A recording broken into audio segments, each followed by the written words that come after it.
पतंजलि शर्मा जी, जयपुर से। महाराज जी, आपके चरणों में कोटि कोटि प्रणाम।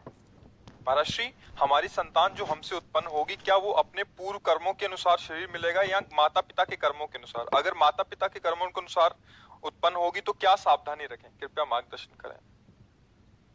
वो तो आएगा अपने ही कर्मों से, पर उसमें दुख और सुख का अनुभव तुम्हारे कर्म उसमें सम्मिलित होंगे। अगर आपने पूर्व में जो जीव पुत्र रूप में आ रहा है उसके साथ अभद्र कर्म किए हैं तो आकर के जीवन भर आपको जलाएगा, आपको दुख देगा। और आपने भद्र माने मंगलमय कर्म किए हैं तो जीव पुत्र बन के आएगा, तुम्हें सुख प्रदान करेगा। अब यदि समय भजन कर लो भगवान का तो तुम उसके भी भाग्य को बदल सकते हो और अपने भी भाग्य को बदल सकते हो। ये भजन ही एक ऐसा कर्म है जो सब सुधार देता है। मार्कंडेय ऋषि के पिता महाराज मृकंड ने देखा, बहुत ज्योतिषाचार्य थे, कि 5 वर्ष में मेरे पुत्र की आयु खत्म है, मर जाएगा। बड़ी चिंता हुई कि जीवन भर भजन करते रहे, तपस्या की। पहले प्राय हम सब ऋषियों की ही संतान हैं, रहते गृहस्थ में थे पर पूर्ण ऋषि तपस्वी मुनियों की तरह हम सब ऋषियों की संतान हैं। जब गोत्र पूछा जाए तो देखो नहीं बोलते भरद्वाज गोत्र, याज्ञवल्क्य, हम सब ऋषियों की संतानें हैं।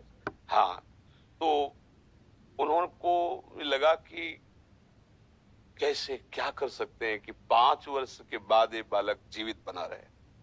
अब पिता का कर्म शुरू हो रहा है। पूर्व संयोग इतने ही वर्ष का था, अब उनका नया कर्म काम कर रहा है। उन्होंने विचार किया भगवान के भक्तों और संतों में विशेष सामर्थ्य है। यदि संतों को साष्टांग दंडवत करे और संतों का आशीर्वाद मिले तो मैं इसे मृत्यु से भी बचा सकता हूँ। उनको पता था, उनकी श्रद्धा थी, उनकी भावना थी।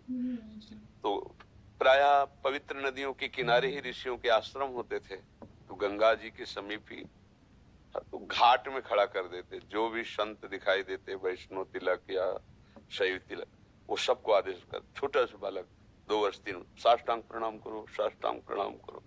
उनकी सेवा यही थी, प्रसाद पाओ और जाग घाट में खड़े हो, जो भी संत दिखाई दे साष्टांग प्रणाम करो।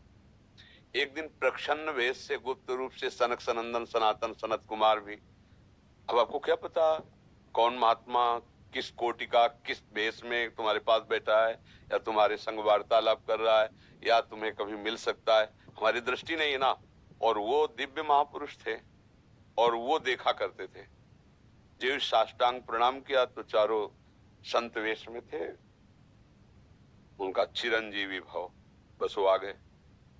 महाराज मेरी दृष्टि अचूक है, आप सनक सनंदन सनातन सनत कुमार चारों ब्रह्म कुमार है ना,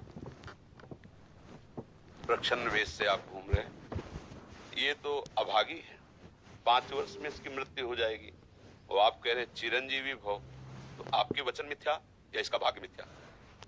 इसी बात में बैठे थे कि कोई ना कोई महापुरुष जब फंसेगा तो ये भाग्य को मिटा सकता है, साधारण थोड़ी मिटा पाता है, महापुरुष ही मिटा पाता है, उसमें सामर्थ्य होती है। तो उनका ठीक है, चिरंजीवी तो रहेगा ही। तुम्हारी ज्योतिष से तुमको पता है किस मिनट में किस सेकंड में मृत्यु होगी।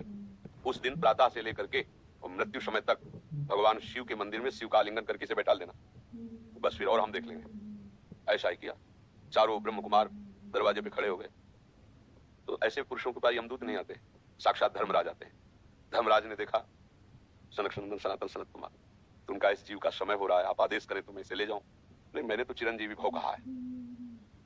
बोले ब्रह्मा के आप पुत्र हैं, ब्रह्मा के द्वारा ही विधान किया जाता है। तो इतनी वार्ता हो रही थी कि भगवान शंकर प्रकट हो गए। उनका कि कुछ बदलना नहीं है, 5 वर्ष की आयु ना, हाँ 5 वर्ष, मेरी आयु की 5 वर्ष है। भगवान ब्रह्मा जी एक सुई लेकर के ऐसे कमल में छेदे थे, आका 1 वर्ष हो जाता है। वो क्रम जब समय का लगे, जैसे उत्तरायण दक्षिणायन देवताओं के दिन रात, ब्रह्मा जी का दिव्य 100 वर्ष का जो आयु का भी विवरण है ना, उसको जब पढ़ो तो होश खराब हो जाएगी। एक दिन में 74 मनु बदल जाते हैं, इंद्र बदल जाते हैं एक दिन में।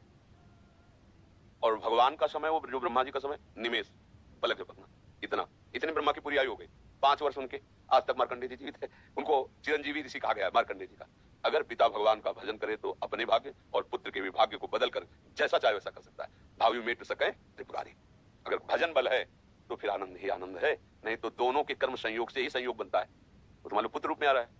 अभी हमारा आपका पूर्व जन्म का कोई संयोग तो आपको देखते ही चिड़ पैदा हो जाएगी। आप ऐसे वचन बोलेंगे कि मेरा हृदय जलने लगे, बोलेंगे ये आदमी क्यों आया हमारे सामने। वो हमारा कर्म है जो आपको भी जला रहा है, मेरे को भी जला रहा है, दोनों में द्वेष पैदा कर रहा है। अगर अच्छा देखते ही ऐसा लगा कि मानो हमने बहुत समय से अपने प्रियजन को बाद में देख, ऐसा लगता है तो हमारे बहुत प्रिय और देख